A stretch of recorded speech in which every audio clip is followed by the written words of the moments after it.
Wowza, what a win for the Indiana Pacers in Game 4. They dominate the Knicks wire to wire. The series is even at 2 apiece, headed back to MSG. Pacers defense, awesome. Ball movement, awesome. Win column, yes. We'll talk about it all today on the Locked On Pacers podcast.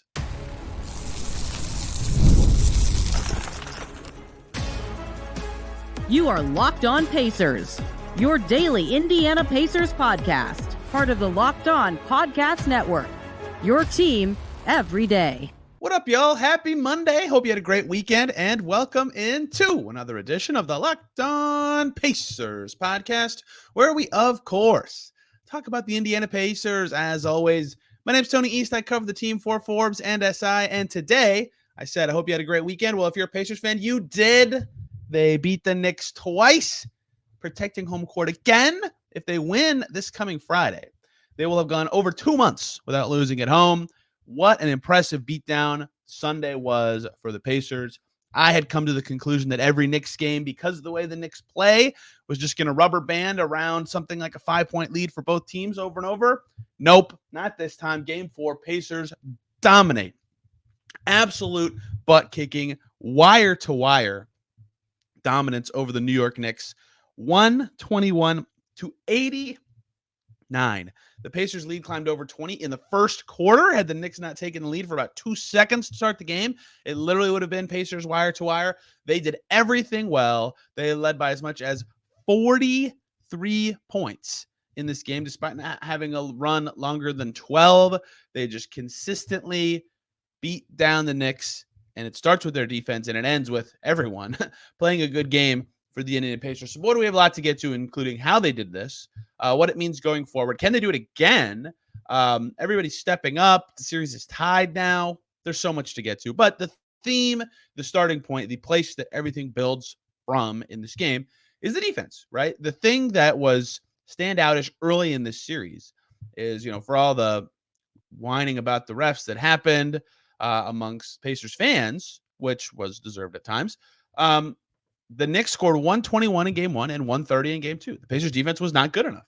And injuries are a factor, certainly, but 106 in game 3 for the Knicks, 89 in game 4 for the New York Knicks. That has turned around the series. The Pacers offense has been relatively consistent, 117, 121, 111, 121 again, right? They just have to guard and they'll win. Not just that, but they have to guard better to win, and they did in this game. They finally ratcheted up their defensive effectiveness. 4 of the 5 Knicks starters did not reach 10 points. They slowed down everybody. They made Brunson's life hard. The Knicks leading scorer was Alec Burks. Yes, really, Alec Burks. So it was just an awesome Pacers defensive performance. What happened? How did they do this? Is this something they can do again? Is it actually possible that this is real? Right away, the game starts perking up. Tyrese Haliburton's on Dante DiVincenzo. That's new. I think that's been a thing throughout the series. The way this works with the size of the backcourts, a lot of matchups happen throughout games at certain times, but that felt very intentionally different to have Haliburton on DiVincenzo to open this game. Nesmith's still on Brunson, and maybe it's that he's hurt, right? I have it in my notes. I don't remember exactly what it was. It was 1 point in the second quarter. Jalen Brunson attacking with a left-handed dribble. He just lost the ball. Knicks looked horrible at the time. And he had a couple layup chances where he just didn't have the burst to get up high enough to score. But also, Nesmith is putting him in jail. He missed all his threes. Nesmith has been a great adjustment putting him on Brunson. I was wrong to say that I thought Nesmith should be one of the options. But to me, it was like, well, it's interchangeable. It's not a big deal between him and the guards. No, it should be Nesmith as often as possible. He has been fantastic in that matchup. He was once again. And if Brunson's cut off, the Knicks are cut off. I mean, you can't totally stop Jalen Brunson, right? But he had 18 points on 17 shots in this game and 5 assists. Like, that's not enough. And he only played 31 minutes, which we'll get to the why. The blowout is the main reason. But them doing better on him is the start of all this, right? He is the water. And if you cut off the water of the Knicks, they can't score. And some of it is, again, on him. But the Pacers have done very well to adapt to what he's doing, figure out what shots he's trying to get to all the time, and then do well to cut those off, or at least do better with their traps and recoveries, do better at all sorts of stuff. And so, one, that makes Jalen Brunson's life harder, right? He was amazing in the first 2 games of the series. He has not been as good since. And again, I understand if there's 6 people listening. Yes, he had a foot injury. It didn't seem like it was a thing in this game. He was off the injury report. Tim said, yeah, he's off the report. He's good. But I just don't, it doesn't seem like he's quite the same level of guy. Maybe that's just results based. Either way, 43 in game 1, 29 in game 2, and not that many minutes because he exited part of that game, shooting very well in both those games. And then 10 for 26 in game 3 tonight, Jalen Brunson, 6 for 17. That's 35.3% from the field. He has been cut off a bit, and that is the big part of the Pacers defense. Not only in this game that started in game 3, but it was just as good in this one. The small adjustment of Haliburton onto DiVincenzo actually was pretty successful. They were able to recover pretty well. DiVincenzo 1 for 6 from deep. He didn't keep making them at absurd rates. Hartenstein wasn't as good. He didn't play as much. He had a shoulder thing. Precious Achiuwa is an offensive beast, but can't do a ton else. And Josh Hart was 1 for 6. The Pacers defense was awesome in every single facet of this game. The Knicks had 16 offensive rebounds. And if you told me that before the game, I usually would opt to, that's a problem. The Pacers need to be better at keeping them off the glass. The reason the Knicks had 16 offensive rebounds in this game is because the Knicks missed so many shots. That's just how it was going to shake out. The Pacers got 43 defensive rebounds. That's good. That's very good. They cleaned up misses, but the Knicks had chances to clean up so many offensive rebounds. And this goes back to, in the regular season, the game the Knicks beat the Pacers. Yeah, they won, but they had a bajillion offensive rebounds, and they only scored like 108 points because they missed a ton of shots, right? That is what offensive rebounding was for the Knicks in this game. It wasn't getting them good extra chances. It was just giving them extra possessions that were still just as difficult. The Pacers cut off Brunson.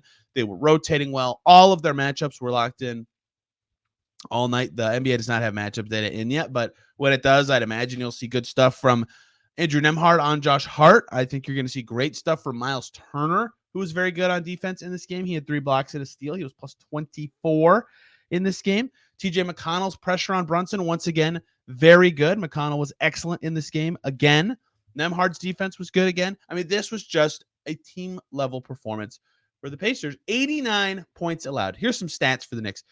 33.7% from the field. From the field, they were 30 of 89, 1 miss away from a perfect 1/3 percentage. That is atrocious. They couldn't make anything. This was a variance game for them from 3 for sure. They've been on fire. If you listen to me talking to Derek Kramer yesterday, I brought this up. Late in the third quarter of game 3, the Knicks were 13 of 20 from 3 in that game and over 50% for the series. That was almost through 3 games. This game, a little bit of a reality check. 7 for 37. Miles McBride makes 3 of those 7. The starters for the Knicks made 1 3 in 13 tries. That's a little bit of too much regression, but it did happen. So on the season for the Pacers, regular season, lowest field goal percentage they allowed in a game. The whole season was 40%. That's when they that's scored. I'm stupid. The lowest field goal percentage they allowed in a game this season. They were under 40 allowed 3 times. The Knicks game I just brought up, ironically, where the Knicks got 1 million offensive rebounds. In Charlotte when they won in early February, and in Orlando when they held the Magic to 97 points, right? That was one of their best defensive games of the season. Their lowest total allowed this season was 90 against the Lakers tonight. 89, new season low number allowed. By far their lowest field goal percentage allowed. Over 3, 4, 5%. I already can't remember the number I just read out loud. Over 4% lower than any game they had all season, right? 3-point percentage, the lowest they allowed this season, 16.7%. And a win over the Lakers tonight, 18.9. Their second lowest is 20%. So their best field goal percentage allowed, their second best 3-point percentage allowed, their lowest total points allowed. The Knicks got to the line quite a bit. They took 31 foul shots. They missed 9 of them. All this stuff snowballs to the best Pacers defensive game. A lot of little tweaks went well. Nesmith was great. Haliburton on DiVincenzo was actually successful. I thought Haliburton did a good job off the ball defensively. Turner was great. Siakam was really solid on defense. He has a size advantage a lot more given who's available for the Knicks, and the Pacers defended their butts off. And this also, people have talked about the war of attrition, right? The minutes. Can the Knicks keep this up, especially as they, get more banged up, right? Wear down the enemy. That's what war of attrition literally means. Well, this game, the Knicks did not have as much energy as the Pacers, and that was very evident. In game 3, at times, it felt that way too, and then the Knicks would surge all of a sudden, and here comes their burst, and they can do this for 48 minutes. That's why Josh Hart's done it twice. In this game, they did not have it, right? They just didn't flat out have it, it felt like at times, and the Pacers did. And this was, I didn't really subscribe to that war of attrition viewpoint, just because I've seen the Knicks do it in the first round and late in the regular season, and even in game 3, even though they lost. Tonight, you could feel it a little bit. And maybe that was the shorter turnaround from game 3 to 4. Let me be clear. This is not an excuse for the Knicks playing bad. This is a good thing that the Pacers were able to have more energy than them. Maybe it was a short turnaround. Maybe it's their short bench with all the injuries. Maybe it's just actually going against the Pacers style for 48 minutes is taxing. I don't know. But it certainly looked like they didn't have the energy in this game. I bet they admitted that. I didn't listen to too much of their post-game media stuff yet. And they lost. And the Pacers defense was spectacular. Their best defensive game maybe of the entire season. Numerically it was. And execution probably it was. I can't wait to dive back in and see all about it. We'll talk with the Knicks person tomorrow about it. But let's dive into more of this. The Pacers did score the most points they've scored in a game this series, tied, but still, the offense was good. That ties into their defense a little bit. What went well there? What was different? What wasn't? Can they do it again? Are the Pacers on the front foot of the series? Now is momentum a thing in the playoffs? So much more to get to on today's Locked On Pacers. But first, let's talk about PrizePicks, America's #1 fantasy sports app. More than 3 million members, and it's simple and easy and exciting to play. You just pick more than or less than on 2 or more player stats and watch the winnings roll in. With March being done, it's NBA playoff time. It's NHL playoff time. You can get in on all that action and win up to 100 times your money on PrizePicks. As the world's best players take the game to a new level during the postseason, 100 times your money on PrizePicks as well as 4 correct picks. You can turn $10 into $1,000 with basketball, hockey, and college entries today on PrizePicks, America's #1 daily fantasy sports app. It's simple to play. You can make your picks in a minute or less. They have quick withdrawals, easy gameplay, enormous selection of players and stat types. So what do you want to do? Well, go pick a player and a stat. Kevin Durant, he's out, but for example, during the regular season, more than or less than 28 points. LeBron James, when he was playing, more than or less than 7 assists. Nikola Jokic, still playing, more than or less than 10 rebounds. 2 to 6 of those. Watch the winnings roll in. Download the app today. Use the code LOCKDOWNNBA for a first deposit match up to $100 on PrizePicks. Again, download the PrizePicks app. Use the code LOCKDOWNNBA for a first deposit match up to $100 at PrizePicks. Pick more, pick less. It's that easy. And we are back here on Locked On Pacers. Thanks for making us your first listen today and every single day. For your second listen, check out Locked On NBA because I was there talking Pacers with Jackson Gatlin, who also talked Nuggets. 2 teams who tied their series up at 2. And Brad Rowland of Locked On Hawks, the draft lottery. I can't believe it. The Pacers don't care at all about the draft lottery, but you can hear more about that on Locked On NBA with Brad Rowland and Jackson Gatlin. And then you could hear myself talking about the Pacers who have tied their series with the Knicks at 2-2. Great game 4 for the Pacers. Game 4 has been their thing, man. They crushed the Bucks in game 4 by shooting really well. They crushed the Knicks in game 4 by defending really well. And now they're tied up in this series after a not very good start in the Big Apple. Offensively, okay, good thing that happened, by the way. You're going to hear some stats for Pacers players when we talk offense. They're not going to sound very high.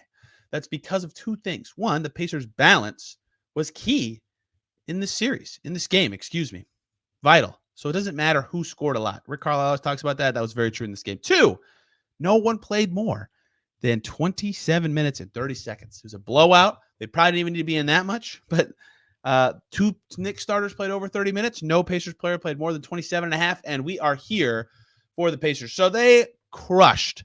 Their offense was good too. They had a good shooting game, unlike the Knicks. Pacers 45% from deep, 14 for 31. Haliburton made 4. Toppin made 2. McConnell made 2. Myles Turner did not miss a 3. He made all 3 of his, including an insane end of shot clock heave in the first quarter. That's awesome. That obviously helps you win. But this is the stat that I tweeted that blew my mind. Let's talk about the Pacers starters. Aaron Nesmith. You look at his shooting percentage, you see 4 for 8. That's good. That's great. You'll take that every game. But he was 0 for 4 from 3. That means he was perfect. 4 for 4 on 2s. Myles Turner, 5 for 5 this game. Obviously, he was perfect on 2s. He was 3 for 3 from deep. He was 2 for 2 on his 2s. Andrew Nembhard was 4 for 5 in this game. He was 1 for 2 from 3, which means he was 3 for 3 from inside the arc. That's 3 Pacer starters that did not miss a shot inside the arc. Tyrese Haliburton was 8 for 15 in this game. He was 4 for 10 from deep. You do some subtraction. That means he was 4 for 5 on twos. And Pascal Siakam did not take a three. He was 7 for 9 in the game. So he was obviously 7 for 9 on twos. Let's do some addition. I'll do it for you. The starters for the Pacers were 23 for 26 on twos. That's insane. That's unbelievable. They got whatever shot they wanted. It felt like every trip down the floor. You can look at their shot chart, which is a term I just forgot for some reason. They made, it looks like 5 jumpers outside the paint to get to that percentage I just talked about, right? They got whatever, 6, excuse me. They got whatever they wanted when they wanted it. It was so easy for the Pacers to get the shot they want. 60 points in the paint, getting good threes, good passing, 31 assists in this game for the Pacers, which was really important throughout the playoffs. They were sniffing that number against the Knicks, but they were in 22 in their game 3 win. And I said the Knicks, the Bucks. They were at 22 in their game 3 win, and I thought that's weird. That's too low for their offense. Much better today, and much more in line with games 1 and 2 in the series, which were their 2 highest scoring games so far. That's noteworthy to me. They were moving the ball very well, and they were getting, again, exactly the shot they wanted. It felt like literally every trip down, they could get a good look. And everybody took advantage of that. Even the bench guys. Shepherd was 2 for 6, but Isaiah Jackson shot 50%. TJ McConnell shot 50%. Obi Toppin above 50%. Everybody was awesome on offense. And when everybody's good on offense, that usually means it's a game plan thing. I think that can, everybody, one guy playing well can lead to everybody playing well. That's how offense works. Someone breaks down the defense, whatever. And McConnell and Haliburton were doing that. McConnell was amazing again, 15 and 10, plus 27. Haliburton plus 31. Unbelievably high numbers. Haliburton had 20 and 5. He had 6 boards. So like when those two can just make a defense move and rotate and react, good things are going to happen. And they did it every possession. It felt like the Pacers could get something that they wanted when they had the ball. Knicks were way too reactive. So how did they do this? Beyond just making shots, and it wasn't just that they made shots. They generated what they wanted. Like it wasn't just making shots. It was generating good looks, right? That's the difference. People talk about that with shooting percentage all the time. How can you make the chances to maximize your shooting percentage as good as possible? The Pacers did that every trip down the floor in this game. How? Well, some stuff we talked about before this actually happened, right? Pascal Siakam gets Precious Achiuwa. I think it was the first bucket of the game for the Pacers. It might have been second. Like that just seemed like such an obvious attack it matchup for the Pacers. It was the third bucket for the Pacers. Siakam gets by Achiuwa, floater bucket, right? Like that's going to be there for him. He can cook in that matchup throughout the game. But the thing with Siakam is he's such a tricky cross match. The thing I thought would happen that I discussed in the game 4 preview, and the Knicks did this late in game 3. So that's why I thought it would happen. They've done it in the series, was put Hartenstein on Siakam and Josh Hart on Myles Turner and move from there. They started Deuce McBride in the second half, which then made me think they were going to do it then because Deuce McBride was on the floor when they were doing this. They didn't do it as much as I thought. And so Siakam is either being guarded by Achiuwa, so who he can get by, he's faster than, or a small guy like Josh Hart, who he posted up. And that happened. He posted up Josh Hart in this game too. So he only, air quotes, only had 14 points, 7 for 9 from the field. Great efficiency. Every time they threw him the ball, he could get a look he wanted. That's what he's all about, and that's what makes him so good. He only played 22 and a half minutes and had 14 points. Like that's awesome for the Pacers long-term to get some rest in the series. And he was so good at punishing those mismatches. That's something I thought would be vital in this game. And the Knicks did not change it up the way I thought they would, and they needed to. Siakam was too good. I don't know if what their real fear is, right, of switching up that matchup. And the whole front court for the Pacers, again, Nesmith and Turner didn't miss a 2 combined, right? Like they got to change something up there if that's just what they're going to live with Precious out there. Achiuwa can really hit the glass, right? 5 offensive boards for just him, 6 total boards. 4 for 7 from the field. He's not a bad player. He's a good offensive player. His defensive limitations mean there's going to be an advantage there. So they either need to switch it up and put Achiuwa on Turner and Hartenstein on Siakam, or just change their starting 5 in a way that helps, because Siakam is just feasting in that matchup, and he did once again. Thought that was going to happen, and it did. The other adjustment that was very interesting to me the Pacers did, I did not think we would see a group like this in this series. The Knicks were playing Jericho Sims at the 5, and I think it was Josh Hart, might have been Alec Burks at the 4, right? A little different. They were smaller than they normally are. Well, not smaller than they normally are, smaller in general, with Sims at the 5.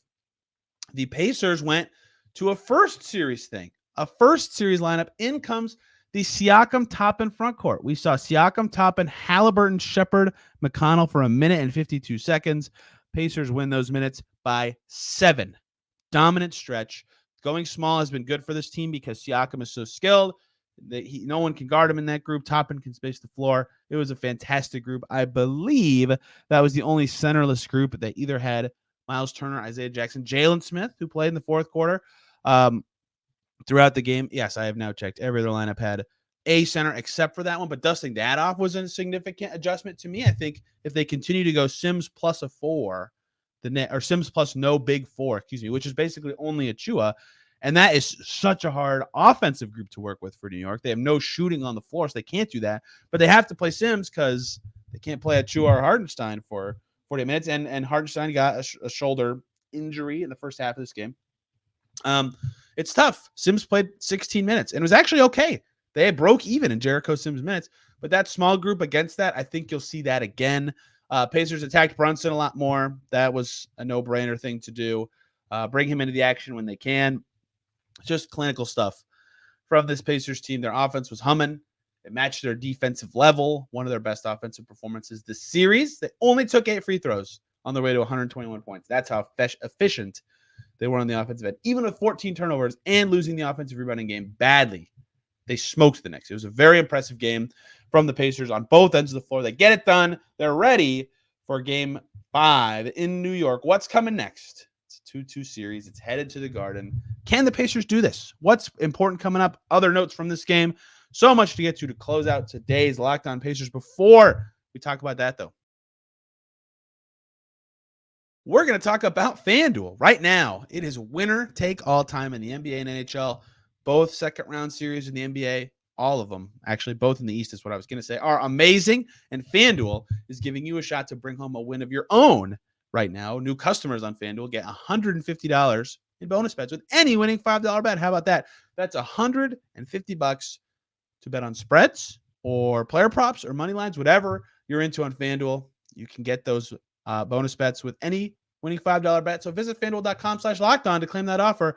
Make every playoff shot count and get $150 in bonus bets with any winning $5 bet. FanDuel.com/lockedon on FanDuel, America's #1 sportsbook. Back here once again on Locked On Pacers. Thanks for making us your first listen today and every single day. A couple recs for your second listen. This is where I will be going when I wake up on Monday. Locked On Hawks. Brad Rowland on the Hawks winning the lottery, a play-in team. I'll tell a story about that in just a second. That's crazy. That's an insane franchise changer for the Hawks. The Nuggets won both their games in Minnesota. Locked On Nuggets on a now 2-2 series. Awesome series. Jokic looks amazing again. Those are the big two. But also Frank Vogel got fired. Locked On Suns. I don't think I've plugged that one since. That is a mistake to me, but I like Mike Budenholzer, so maybe that will work out for them. We'll see. So quick story. This is maybe not interesting to any of you, but Derek Kramer, who was on the show with me after Game 3, we were talking before Game 4. We're watching the lottery, and Derek says, I think a play-in team's going to win this lottery. I said, whatever. The odds are so low, whatever. And then I said, you know what? I haven't done a tankathon spin this season because why would I? The Pacers are in the playoffs. They're not in the lottery. I'm not going to check tankathon. The Pacers don't even have a first-round pick. I'll do a tankathon spin right before the lottery. Lo and behold, who jumps up to number 2 in my spin? The Atlanta Hawks. And number 1 was the Wizards in that spin. That was amazing that the Hawks won, and Derek was right about a play-in team. Very cool for the Hawks. Pacers usually don't want to see an East team win the lottery, but not a good draft. Whatever. It's not good either way. It doesn't matter. The Pacers don't care about that. They care about the playoffs. They're playing the Knicks, and they're winning the series. And now Game 5 is huge. Duh. They can take a lead in the series and have a chance to close it out at home. Huge. If the war of attrition is actually a thing, Game 5 is particularly huge because there's travel before it.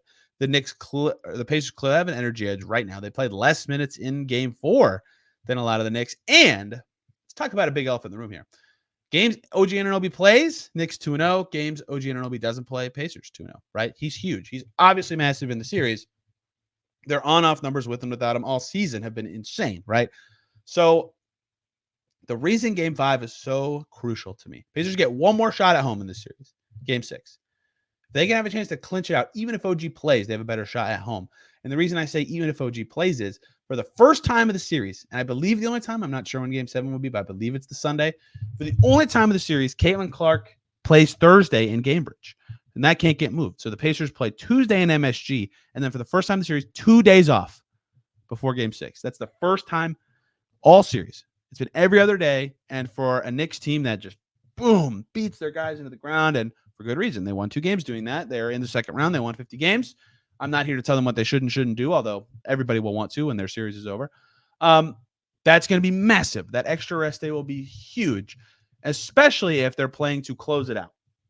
So to me, Game 5 is as big as it gets to the pitch. They can win that and come home confident and knowing they have a chance to win the series with 2 days off beforehand. Big time.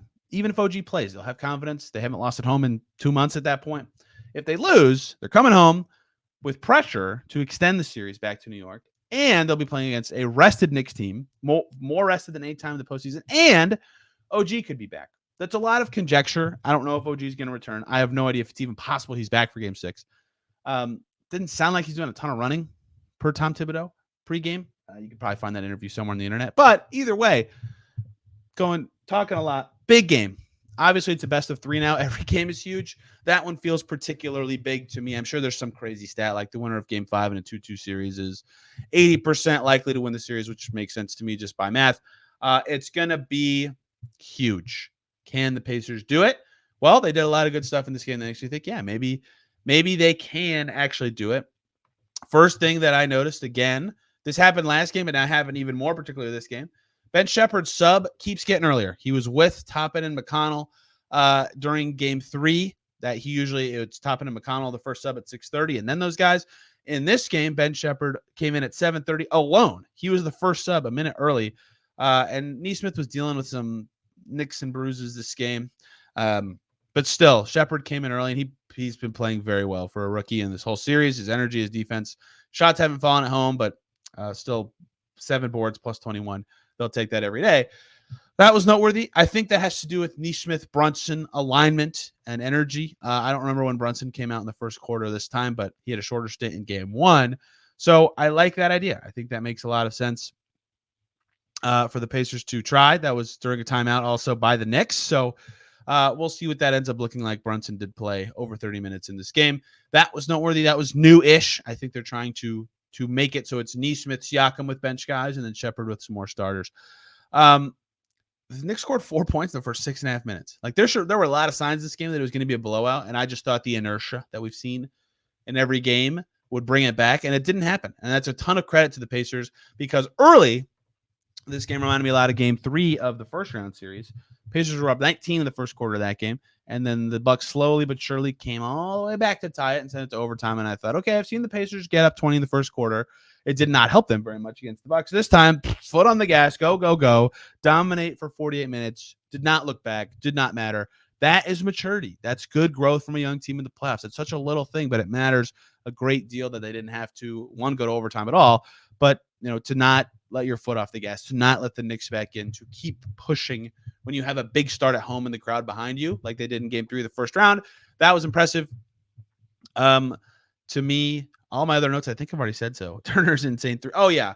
This was 2 plays like within a couple minutes in the first half. Turner hit that insane 3 I already talked about late in the shot clock of a possession where it's just like you throw your hands up if you're the defense and go, that sucks, whatever. There was another one where Andrew Nembhard came down the lane and he got cut off by 2 defenders and he did a Haliburton. He jumped past and all of a sudden he did a one-hand push shot to the corner. I've never seen him throw a pass like that before. Push pass, excuse me.